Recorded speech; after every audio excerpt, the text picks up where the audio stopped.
તો રાજ્યના મંત્રીમંડળનું વિસ્તરણ થવા જઈ રહ્યું છે। રાજ્યના મંત્રીમંડળમાં 3 નવા મંત્રીઓનો સમાવેશ થઈ શકે છે। સીએમ વિજય રૂપાણીએ રાજ્યપાલને મળ્યા અને મંત્રીમંડળના વિસ્તરણની તારીખ નક્કી કરી છે।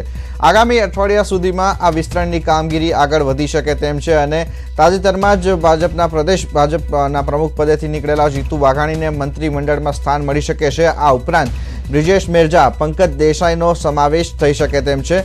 સાથે જ સૂત્રો પાસેથી વિગત મળી રહી છે મુજબ પ્રદીપસિંહ જાડેજાને કેબિનેટમાં સ્થાન મળશે, જ્યારે વાસણ આહિરને મંત્રીમંડળમાંથી બહાર કરી શકાય તેમ છે અને વિભાવરીબેન દવેને પણ મંત્રીમંડળમાંથી બહાર કરવામાં આવી શકે તેમ છે। હાલમાં સીએમ સહિત 24 મંત્રીઓનું મંત્રીમંડળ છે, જેમાં 12 કેબિનેટ અને 12 રાજ્ય કક્ષાના મંત્રીઓનો સમાવેશ છે।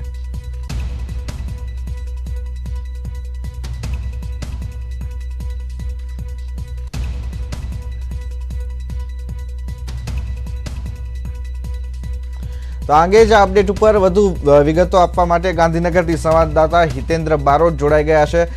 હિતેન્દ્ર, એક તરફ નવા ભાજપના પ્રદેશ પ્રમુખ આવતા દેખાયા છે, પ્રદેશ ભાજપના પ્રમુખ આવતા દેખાયા છે અને એમની સાથે જ મંત્રીમંડળના વિસ્તરણની કામગીરી તેજ કરવામાં આવી રહી છે।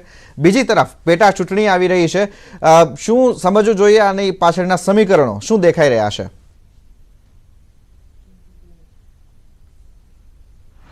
મુખ્યપ્રધાન વિજય રૂપાણી સાથે મારી ટેલિફોનિક વાતચીત થઈ છે। મુખ્યપ્રધાન વિજય રૂપાણીએ સ્પષ્ટપણે વાત કરી છે કે રાજ્યપાલ દેવવ્રત આચાર્યને 1 વર્ષ પૂર્ણ થયું છે, એના માટેની એમને શુભેચ્છા મુલાકાત હતી। એમને 1 વર્ષ પૂર્ણ થયું છે એ માટે તેઓ ખાસ શુભકામના પાઠવવા ગયા હતા અને એમની સાથે રાજ્યપાલ સાથે એમનું ભોજન હતું, એટલે કે ખાસ રાજ્યપાલ દ્વારા આમંત્રણ આપવામાં આવ્યું હતું, એના ભાગરૂપે એમના સાથે એમને ભોજન પણ રાજ્યપાલ સાથે લીધું હતું।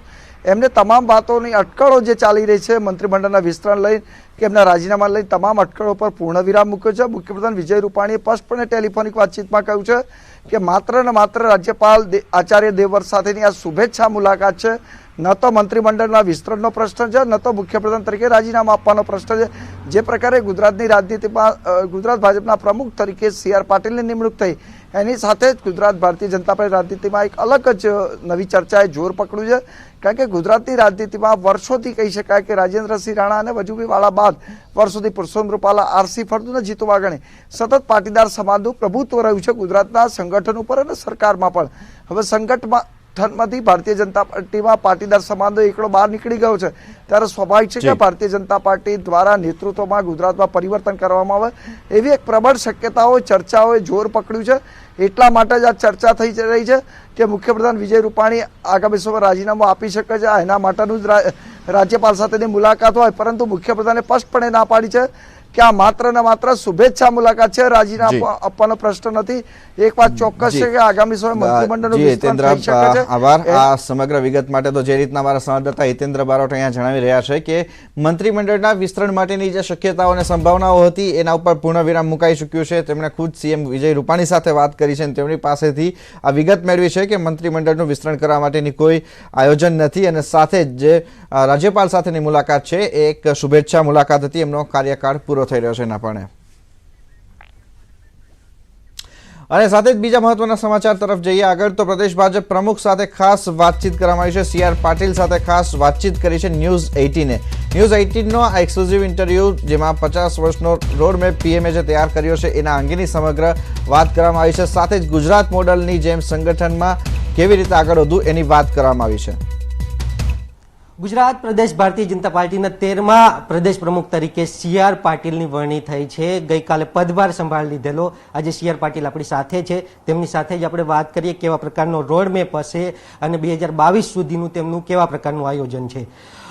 પાટીલ સાહેબ, ન્યૂઝ 18 ગુજરાતીમાં આપનું સ્વાગત છે। ખાસ કરી અને આવનારા દિવસોની અંદર રોડમેપ કેવા પ્રકારનો હશે? ભારતીય જનતા પાર્ટીનો રોડમેપ એ તો આવનારા 50 વર્ષનો મોદી સાહેબે નક્કી કર્યો છે અને અમે એની પર કામ કરીએ છીએ।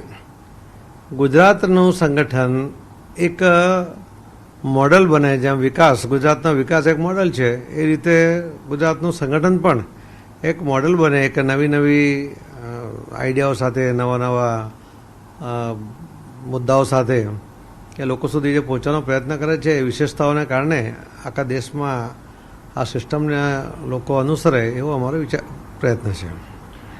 ખાસ કરી અને દક્ષિણ ગુજરાતની જો વાત કરીએ 24 વર્ષ પછી કાશીરામ પછી તમને પ્રદેશ પ્રમુખ પદ મળેલું છે, કેટલું મહત્વનું છે અને ગુજરાતની જે રાજનીતિ છે તેની અંદર દક્ષિણ ગુજરાત હોય, ઉત્તર ગુજરાત હોય, સૌરાષ્ટ્ર હોય, મધ્ય ગુજરાત હોય, તેનું ખૂબ મહત્વ છે. કઈ રીતે રાજકીય બેલેન્સ હવે જળવાશે? સંગઠનમાં પ્રમુખ પદ એ અહીંયા સંયુક્ત જવાબદારી હોય છે. એક વ્યક્તિને પ્રમુખ પદ તરીકે નિયુક્ત કરે છે, પરંતુ નિર્ણય લેતી વખતે સંયુક્ત જવાબદારી બધા મળીને કરતા હોય છે. એટલે એમાં દક્ષિણ ગુજરાત, સૌરાષ્ટ્ર, ઉત્તર ગુજરાત એવા ભાગલા હોતા નથી. બધા જ આગેવાનો જ્યારે કોઈ નિર્ણય કરવાનો હોય છે ત્યારે સાથે બેસીને નિર્ણય કરતા હોય છે. એટલે આખા ગુજરાતને ધ્યાનમાં રાખીને નિર્ણયો લેવાય છે. એમાં વ્યક્તિ કોણ પ્રમુખ પદે બેઠું છે એનું મહત્વ રહેતું નથી. સાહેબ, ખાસ કરીને સોશિયલ મીડિયામાં તમે જ્યારે પ્રમુખ બન્યા પછી એક ટ્રેન્ડ પણ ચાલ્યો, સવાયા ગુજરાતી CR પાટીલ, અને આજે એક નવો ટ્રેન્ડ પણ એવો ચાલેલો છે કોંગ્રેસ દ્વારા જે ચલાવવામાં આવેલો છે કે ગુજરાત ફોર હાર્દિક પટેલ. તો પાટીદાર વર્સિસ પાટીલ કઈ રીતે હવે આગામી દિવસોમાં તમે આ પડકાર સમજો છો? જો કોંગ્રેસના કોઈ એક વ્યક્તિ કે જેના કારણે કોંગ્રેસે ખૂબ મોટી હાર સહન કરવી પડી છે, જે સિક્કો ચાલ્યો જ નથી, એના વિશે મારે શાના માટે વાત કરવી જોઈએ? ભારતીય જનતા પાર્ટીનું સંગઠન, એના કાર્યકર્તા, એની સંખ્યા, એમની તાકાત, એમનો લોકો પ્રત્યે જે એક કામ કરવા માટેની એમની જે વૃત્તિ અને જે કમિટમેન્ટ, એની જે એક તાકાત બની છે ને, એ તાકાત કોંગ્રેસે એના સુવર્ણકાળમાં પણ મેળવી નથી. ત્યારે કોઈ એક વ્યક્તિના ઉપર આધાર રાખીને તેવા સમયમાં એમણે રાજકારણ કર્યું, નીચે સુધી પહોંચવાનો એમણે ક્યારેય પ્રયત્ન જ કર્યો નથી. આજે પણ એમણે જેની નિયુક્તિ આપી છે એ કદાચ એમના માટે કમ્પલ્સન હશે એવું મને લાગે છે, પરંતુ એમની પાર્ટીમાં એમણે શું કરવું જોઈએ, એમણે શું કયો મુદ્દો ચલાવવો જોઈએ, એ તો એમનો વિષય છે. ભારતીય જનતા પાર્ટીના એક કાર્યકર્તા તરીકે અમે ગુજરાત માટે કમિટેડ છે, દેશ માટે કમિટેડ છે, અને અમારા સૌ કાર્યકર્તા એમને મળેલી જવાબદારીને નિષ્ઠાપૂર્વક નિભાવશે એની હું ખાતરી આપું છું. સાહેબ, ખાસ કરીને ભારતીય જનતા પાર્ટી એટલે અત્યાર સુધી એવું કહેવાતું હતું કે પાટીદાર સમાજ એની બીજી સાઈડ, પરંતુ હવે તમને પ્રદેશ પ્રમુખ બનાવવામાં આવેલા છે. કઈ રીતે પાટીદાર સમાજની જો નારાજગી હશે તો તે દૂર કરવામાં આવશે? કોઈ પણ સમાજની નારાજગી બિલકુલ નથી. પાટીદાર સમાજ અને એના આગેવાનો જે રીતે મને મળ્યા છે, જે રીતે એમણે પોતાને વિશ્વાસ મને અપાવ્યો છે કે અમે બધા સાથે છીએ અને સાથે રહ્યા પણ છે, એટલે નારાજગી દૂર કરવા માટેનો કોઈ પ્રયત્ન કરવાની જરૂર નથી, કેમ કે નારાજગી જ નથી. અને પાટીદાર સમાજનું પણ ખૂબ મોટું યોગદાન ભારતીય જનતા પાર્ટી માટે રહ્યું છે, એની નોંધ બધા જ લે છે, કોંગ્રેસીઓ પણ લે છે, પત્રકારો પણ લે છે, એટલે અમે તો લેતા જ હોઈએ છીએ. અને એ જે સમાજની વાત કરતા હોઈએ ત્યારે સમાજના જે આગેવાનો ભારતીય જનતા પાર્ટીમાં સક્રિય છે એ લોકો પણ પોતાના સમાજ માટેના જે હિતોની રાત હોય છે ત્યારે એ હિત માટે કામ કરતા પણ હોય છે. અમે તો સામૂહિક જે નેતાગીરીની વાત કરીએ એમાં કોઈ પણ સમાજ કરતાં આખા ગુજરાતની જ્યારે વાત કરીએ છીએ ત્યારે આવા કોઈ પ્રશ્ન, આવો કોઈ મુદ્દો ચલાવવા, કેમ કે એમની પાસે મુદ્દા નથી એટલે આવા મુદ્દા ચલાવવાનો પ્રયત્ન કરે છે. પરંતુ હું એવું માનું છું કે ભારતીય જનતા પાર્ટીએ પાટીદાર સમાજ સહિત તમામ સમાજ માટે સપ્રમાણ એમના અધિકારોનું જતન થાય એના માટેની ચિંતા કરી છે અને કરતી રહેશે. CR પાટીલને જો ગણાવવા હોય પડકાર તેમની સામેના 3, તો મુખ્ય કયા પડકારો તે માને છે? CR પાટીલ ભારતીય જનતા પાર્ટી ગુજરાત પ્રદેશના પ્રમુખ તરીકે કોઈ પડકાર જોતા જ નથી.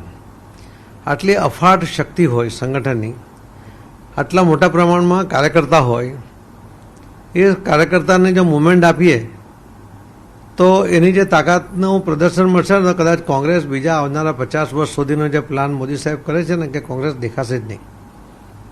તો એટલા માટે હું પડકારો નહીં, હું તો અનુકૂળતાની વચ્ચે કે હા મને જવાબદારી મળી છે અને હું નસીબદાર છું કે મારે કદાચ સંઘર્ષ ઓછો કરવાનો આવશે, હું વ્યવસ્થાના ભાગરૂપે જે જવાબદારી આવશે એ નિભાવીશું, જે સરળતાથી નિભાવશે. પ્રમુખ પદ સંભાળ્યા બાદ પહેલા વહેલું જ તમે કાર્યકરોને સંબોધન કરેલું, તેમાં ટેકનોલોજીનો ઉપયોગ કરવાની વાત કરેલી. કઈ રીતે હવે ગુજરાત ભારતીય જનતા પાર્ટી ટેકનોલોજીનો ઉપયોગ કરશે અને વાઇલ્ડ લેવલે કરશે? આદરણીય નરેન્દ્ર મોદી સાહેબ જ્યારે મુખ્યમંત્રી હતા ત્યારથી જ ગુજરાતના ભારતીય જનતા પાર્ટીના કાર્યકર્તા એ ટેકનોલોજીનો ઉપયોગ કરતા થયા છે. અને આજે કદાચ આખા દેશમાં સૌથી વધુ ટેકનોલોજીનો ઉપયોગ સંખ્યાની દ્રષ્ટિએ જોઈએ તો ભારતીય જનતા પાર્ટીના ગુજરાત પ્રદેશના કાર્યકર્તાઓ કરે છે. એમને એક ઢાંચામાં ઢાળવા, એનો ઉપયોગ કરવો, એનાથી આપણે કહીએ ને કે ડેટા છે પણ ડેટાનો ઉપયોગ કેવી રીતે કરવો, ક્યાં કરવો, લોકોની સેવા માટેનો ઉપયોગ કેવી રીતે કરવો, તો એના માટે આ ટેકનોલોજીનો ઉપયોગ કરવાનો અમારા મનમાં છે. અને ઘણું બધું કામ મેં જોયું તો ઘણું બધું કામ પ્રદેશ ભાજપ ભારતીય જનતા પાર્ટી કરી રહી છે. એમાં હજુ કેટલાક જે વધારે સૂચનો અમને મળ્યા છે એનો પણ અંદર સમાવેશ કરીને એમાં કામ કરીશું. ગઈકાલે કાર્યકર્તાઓ સાથે તમે એ પણ ચર્ચા કરેલી 197 મુદ્દાઓનું અમલીકરણની વાત કરેલી. જો આ મુદ્દાઓનું અમલીકરણ થશે તો કઈ રીતે આવનારા દિવસોમાં ગુજરાતની રાજનીતિની અંદર બદલાવ આવશે? તમે કદાચ મારી વાત પૂરી સાંભળી નહીં હશે. મેં એવું કહ્યું હતું કે એક અંગ્રેજ લેખકે એક પુસ્તક લખ્યું છે અને એમાં એણે લખ્યું છે કે કોઈ સ્થિર સરકાર, લોકપ્રિય સરકાર, એને જો એને અહિંસક રૂપે આંદોલન કરીને જો એને અસ્થિર કરવાનો પ્રયત્ન કરો તો આ 197 કે 198 મુદ્દા છે. અને કોંગ્રેસ એ જ મુદ્દાઓ લઈને આ દેશમાં અરાજકતા ફેલાવવાનો પ્રયત્ન કરે છે. મોદી સાહેબની અતિ લોકપ્રિય સરકાર સ્થિર સરકારને અસ્થિર કરવાનો એક વિચાર કરે છે. એ સફળ નથી થતી, અલગ વાત છે. અને એના મેં ઉદાહરણો આપ્યા હતા કે શાહીનબાગ, તો શાહીનબાગમાં કોઈ પણ જગ્યાએ આટલી બધી મહિલાઓ આવીને રોડ પર ઊભી રહે, આટલા મહિનાઓ સુધી બેસે, એ આયોજનબદ્ધ કાર્યક્રમ છે. એ કોઈ સહજ રીતે થયેલો કાર્યક્રમ નથી. એની પાછળનો હેતુ સ્થિર સરકારને અસ્થિર કરવું, સરકારને બદનામ કરવું, એવો હેતુ છે. આવા અનેક મુદ્દાઓ જે છે તો એને આપણે એ જ મુદ્દાઓને પોઝિટિવલી લઈને કેવી રીતે કામ કરી શકાય, એનાથી વધુ શું ફાયદો મળી શકે, એટલે મેં એમણે ફક્ત એ વિષય છેડ્યો હતો. એ વિષય મારા મનમાં છે, એની પર અમે ઘણું કામ કર્યું છે અને અમે એ મુદ્દાઓને લઈને પણ કામ કરીશું અને પરિણામ મેળવીશું. પાટીલ સાહેબ, પહેલી લિટલ ટેસ્ટ તમારો પેટા ચૂંટણી આવશે ને ત્યારબાદ સ્થાનિક સ્વરાજની ચૂંટણીઓ આવશે. જીતનો કેટલો વિશ્વાસ છે? 100% જીતના વિશ્વાસ સાથે અમે આગળ વધી રહ્યા છીએ. મારા જે પૂર્વ પ્રમુખ, પ્રદેશ પ્રમુખ શ્રી જીતુભાઈ વાઘાણી અને એમની ટીમ, એમણે જે રીતે ઝડપે સલાક વ્યવસ્થા કરી છે, આવનારું ઇલેક્શન અમે ખૂબ સહજતાથી જીતીશું અને બધી સીટ મેળવીશું. સંગઠનની વાત કરીએ તો સંગઠન, જે પ્રદેશ સંગઠન સંરચના છે તે ઘણા સમયથી અટકેલી પડેલી છે. જિલ્લા પ્રમુખોની વરણી અટકેલી પડેલી છે. ક્યાં સુધીમાં પૂર્ણ થશે? બસ હવે ઝડપથી પ્રક્રિયા અમે આગળ વધારીશું. ન્યૂઝ 18 ગુજરાતીના માધ્યમથી ગુજરાતની જનતાને શું સંદેશો આપવા માંગો છો? ગુજરાતની પ્રજાને આપના માધ્યમથી મારે એટલું જ કહેવું છે કે કોરોના જેવા મહાસંકટની અંદર જ્યારે આખું વિશ્વ હલબલી ગયું છે, તેવા સમયે પણ આદરણીય પ્રધાનમંત્રીશ્રી દ્વારા સમયસર લેવાયેલા લોકડાઉનના નિર્ણય અને એના અમલને કારણે એમાં જે લોકોએ સાથ આપ્યો, સહકાર આપ્યો, એના કારણે મૃત્યુદર આપણે ત્યાં ઓછો નોંધાયો છે.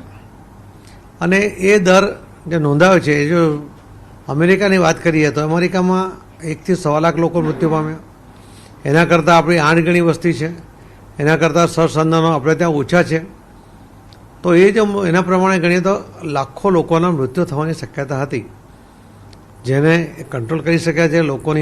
લોકોનું જીવન, લોકોની જિંદગી એ બહુમૂલ્ય છે, એને પ્રાથમિકતા આપવી જોઈએ.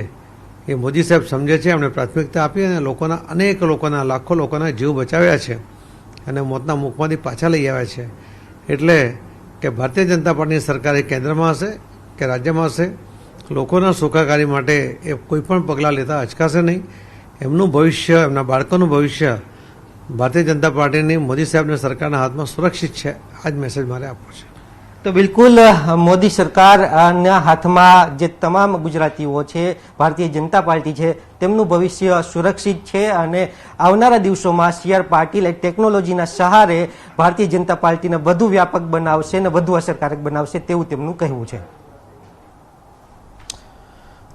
તો જે રીતે અહીંયા જોઈ રહ્યા છો અમારા સંવાદદાતા મયુર મકડિયાએ ગુજરાત પ્રદેશ ભાજપના નવા પ્રમુખ બનેલા CR પાટીલ સાથે વાત કરીને આગળના રોડમેપથી માંડી અને જે આગામી સમયની અંદર પેટા ચૂંટણીઓ માટેના એક રસાકસી શરૂ થઈ ચૂકી છે એના અંગેની વાત કરી અને ખાસ કરીને હાર્દિક પટેલે જે ગુજરાતી અને નોન ગુજરાતીવાળો વિવાદ ઊભો કર્યો હતો એના ઉપર પણ અહીંયા જવાબ મેળવ્યો હતો. આગળ વધીએ તો સી.આર. પાટીલે કેશુભાઈ પટેલને પણ મળ્યા હતા અને વરણી બાદ કેશુભાઈના તેમણે આશીર્વાદ લીધા હતા. કેશુભાઈ પટેલ પૂર્વ મુખ્યમંત્રી રહી ચૂક્યા છે અને ભાજપમાંથી તેઓ મુખ્યમંત્રી હતા. કેશુભાઈ પટેલે ભાજપના નવા પ્રદેશ પ્રમુખ સી.આર. પાટીલની આશીર્વાદ પણ આપ્યા હતા.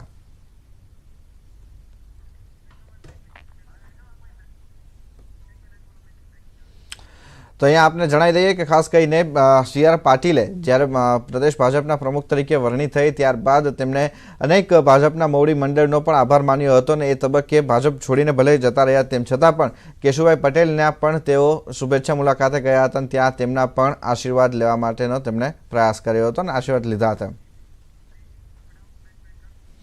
તો અત્યારે જ મળતા એક સમાચાર ઉપર નજર કરીએ તો રાજ્યના વાલીઓ માટે રાહતના સમાચાર આવી રહ્યા છે. ગુજરાત હાઈકોર્ટ તરફથી આ એક મોટી રાહત મળી છે. ગુજરાત હાઈકોર્ટ તરફથી ફી મામલે મોટી રાહત આપવામાં આવી છે. જ્યાં સુધી સ્કૂલો નહીં ખુલે ત્યાં સુધી ફીની માંગ નહીં થઈ શકે. બેફામ ફી ઉઘરાવવાની સામે હાઈકોર્ટની ફટકાર આવી છે અને ફી ઉઘરાવવા પર દબાણ નહીં કરી શકે એમ પણ હાઈકોર્ટે અહીંયા નોંધ્યું છે. ફરી એક વખત આપને જણાવી દઈએ કે અત્યારે રાજ્યના વાલીઓ માટે આ રાહતના મોટા સમાચાર આવતા દેખાઈ રહ્યા છે. ગુજરાત હાઈકોર્ટ તરફથી આ મોટી રાહત ફી મામલે આપવામાં આવી રહી છે. કોઈ પણ સ્કૂલ વાલીઓ પાસે ફી ઉઘરાવવા માટેનું દબાણ નહીં કરી શકે. એક જાહેર હિતની અરજીના સંદર્ભમાં હાઈકોર્ટ તરફથી આ રાહત આપવામાં આવી છે કે જ્યાં સુધી સ્કૂલો નહીં ખુલે ત્યાં સુધી ફીની માંગ નહીં કરી શકાય. બેફામ ફી ઉઘરાવવા ઉપર પણ હાઈકોર્ટે ફટકાર લગાવી છે. એટલું જ નહીં, દબાણની ફરિયાદ ઉપર ડીઓ પગલાં લેશે અને જાહેર હિતની અરજીના પગલે આ સમગ્ર આદેશ ગુજરાત હાઈકોર્ટ તરફથી આપવામાં આવી રહ્યા છે.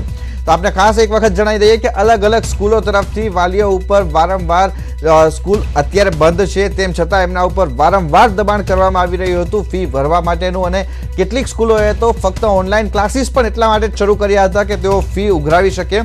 તો એ પરિસ્થિતિની વચ્ચે ગુજરાત હાઈકોર્ટની અંદર આ એક જાહેર હિતની અરજી કરવામાં આવી હતી. જે અરજીની અંદર હાઈકોર્ટ તરફથી વાલીઓને રાહત આપતા નિર્દેશ કરવામાં આવ્યા છે, આદેશ કરવામાં આવ્યા છે અને જે સ્કૂલ જો અહીંયા ફી ઉઘરાવવા માટેનું દબાણ કરતી હશે તો એ સ્કૂલ ઉપર ડીઓ તરફથી પગલાં લેવાની વાત પણ ગુજરાત હાઈકોર્ટે કરી છે. તો આ એક મોટા રાહતના સમાચાર ગુજરાતભરના વાલીઓ માટે આવી રહ્યા છે. કારણ કે ઘણી બધી સ્કૂલો એવી છે કે જેણે ગુજરાતભરની અંદર છેલ્લા 4 મહિનાથી સ્કૂલો બંધ હતી. ઓલરેડી લોકડાઉનના વખતે પણ ઘણી બધી સ્કૂલની અંદર વેકેશન હતા. તે વખતથી પણ અત્યારે હજુ આ ફી ઉઘરાવવાની પરિસ્થિતિ બની રહી હતી.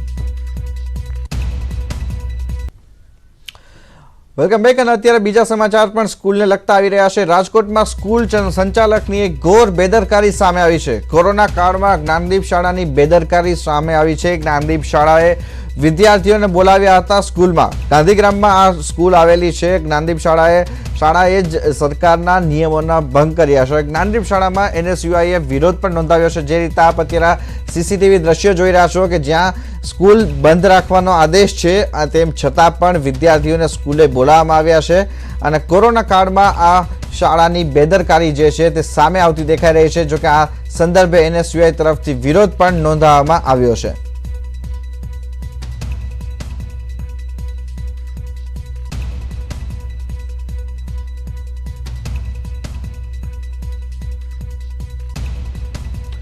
તો આ તબક્કે કેટલાક સવાલો ઉભા થઈ રહ્યા છે જ્ઞાનદીપ શાળા ઉપર. વિદ્યાર્થીઓના સ્વાસ્થ્ય સાથે કેમ સ્કૂલના મેનેજમેન્ટે આ ચેડા કર્યા છે?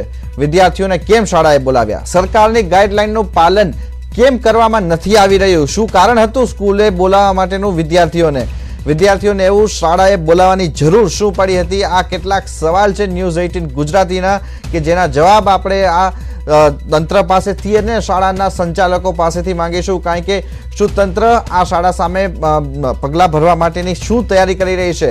વિગતો જે મળી રહી છે એ પ્રમાણે શું આ પગલાં ભરાશે? ફક્ત માન્યતા રદ કરવામાં આવશે કે પછી બીજા કોઈ પણ કાયદેસરની કાર્યવાહીના પગલાં લેવામાં આવી શકશે?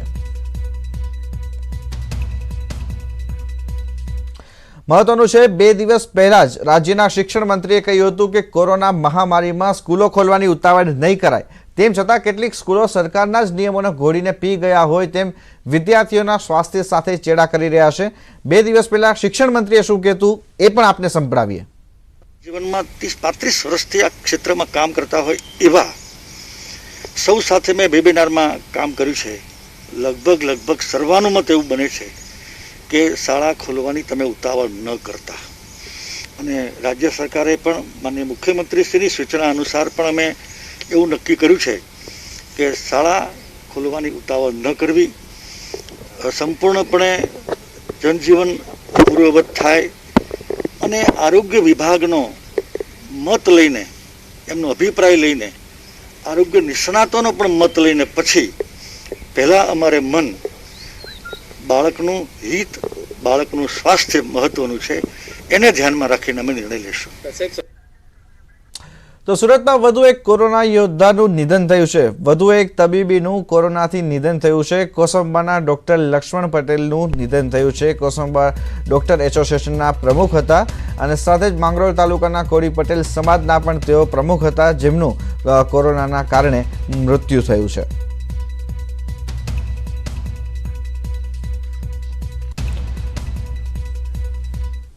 તો ફ્રન્ટલાઇનર વોરિયર્સની બેદરકારીનો વિડીયો અમદાવાદમાં વાયરલ થયો છે. કોરોના ટેસ્ટ પહેલા નથી પહેરાતી પીપીઈ કિટ, ડોક્ટર, પેરામેડિકલ સ્ટાફની બેદરકારી સામે આવી છે અને આ બેદરકારી લાવી શકે છે ગંભીર પરિણામો.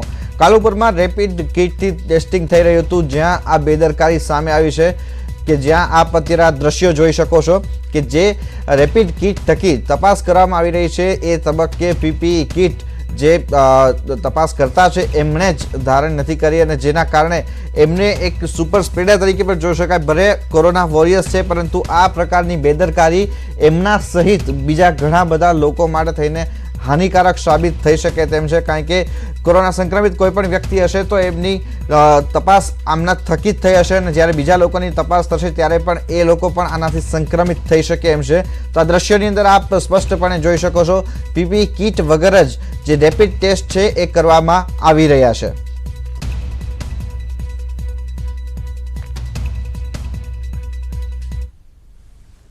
તો અમદાવાદમાં નકલી ઇન્જેક્શન કૌભાંડને મામલે કેસની તપાસ ક્રાઇમ બ્રાન્ચને સોંપવામાં આવી છે. અમદાવાદ કમિશનરે આ તપાસ અગાઉ વસ્ત્રાપુર પોલીસ કરતી હતી, તેને હવે ક્રાઇમ બ્રાન્ચને સોંપી છે. તપાસ માટે 2 આરોપીઓના કોરોના ટેસ્ટ માટે મોકલાયા છે, જ્યારે હજુ 2 આરોપીઓ ફરાર છે. ગઈકાલે 5 આરોપીઓની સામે ફરિયાદ થઈ હતી.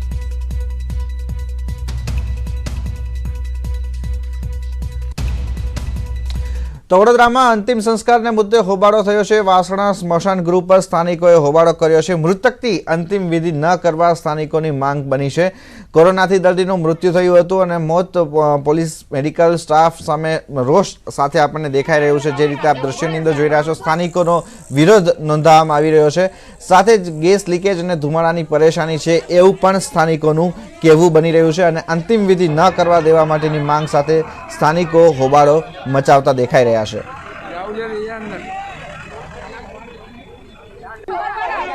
તો બીજી તરફ જેલના કેદીઓમાં પણ કોરોનાનું સંક્રમણ વધી રહ્યું છે, જેને જોતા કેદીઓ માટે ગાઈડલાઇન્સ પણ તૈયાર કરાઈ છે. જોકે પેરોલ પર બહાર આવેલા એક કેદીએ દાવો કર્યો છે કે જેલમાં કોરોનાની ગાઈડલાઇન્સનું પાલન થતું જ નથી. જેલમાં ઉંમરકેદની સજા કાપી રહેલા ઇરફાન પરમારનું માનીએ તો જેલમાં કોઈ પણ પ્રકારનું સોશિયલ ડિસ્ટન્સ જળવાતું નથી. માસ્ક, સેનેટાઇઝર કે સાબુની પણ યોગ્ય વ્યવસ્થા કરવામાં આવી નથી. આ સ્થિતિ જેલના કેદીઓ માટે ભયાનક સાબિત થઈ શકે છે. મહત્વનું છે કે કોરોનાની મહામારીને જોતા જેલના કેદીઓને પેરોલ પર છોડવા સુપ્રીમ કોર્ટે ગાઈડલાઇન બહાર પાડી છે. જોકે રાજ્ય સરકારની હાઈ પાવર કમિટી આ ગાઈડલાઇન્સનું પાલન ન કરતી હોવાની રજૂઆત હાઈકોર્ટમાં કરવામાં આવી હતી અને રાજ્ય સરકારે હાઈકોર્ટમાં કહ્યું હતું કે તમામ નિયમોનું પાલન થઈ રહ્યું છે. સુપ્રીમ કોર્ટે ડાયરેક્શન આપ્યું છે કે મેં આ કોરોનાના હિસાબે એમને પેરોલ પર છોડવા, એમાં આ લોકોને સમાવેશ કર્યો નથી. એ લોકોને સમાવેશ કરવા માટે અમે PIL દાખલ કરેલી હતી ને એમાં IG સાહેબે અમને રિપ્લાય આપ્યો છે, પણ એનાથી અમને સંતોષ થયો નથી. એ જેલની અંદર બાકી કોઈ જાતની એવી કોઈ સુવિધા તો આપવામાં આવતી નથી, જેનાથી તો રોજે રોજ કેદીઓને સુવિધા મળતી અને બીમારી ના થાય. જે અગાઉ તો કોરોનાના પહેલાં જ પછી કેદીઓ બીમારો હતા એની પણ સારવાર થયેલ છે નથી. તો કોરોનાની અંદર તો એવી કોઈ જગ્યા બી નથી કે કોઈ કેદીને તો અલગ અલગ રાખી શકીએ. જે આતંકવાદી ખોલીઓ કહેવામાં આવે છે એની અંદર 4-4, 6-6 માણસનું તો ટોટલ રાખવામાં આવે છે. જે બહારથી નવા આવે કેદીઓ એને બી ને જે પાકા કામના કેદી એને બી. ને બીજું કે તો જે બેરાગો છે સાબરમતી જેલની અંદર જેટલા બધા 1000 કેદી છે એને રાખવાની કોઈ ખોલીઓ કે અલગ અલગ રૂમો બનાવેલા નથી. તો રાજ્ય સરકાર દ્વારા બજાર ધારાના વટહુકમ દ્વારા 26 જેટલા સુધારા અમલી બનાવવામાં આવ્યા છે. ત્યારે આ સુધારા પરત ખેંચવાની માંગ સાથે બનાસકાંઠાના 14 માર્કેટ યાર્ડમાં ગુજરાત બજાર સમિતિ કર્મચારી સંઘના સભ્યો દ્વારા કાળી પટ્ટી ધારણ કરીને વિરોધ નોંધાવ્યો છે. ગુજરાત બજાર સમિતિ કર્મચારી સંઘનું માનવું છે કે સરકાર દ્વારા આ લેવાયેલા નિર્ણયના પગલે ખેડૂતોને મોટું નુકસાન સહન કરવું પડશે.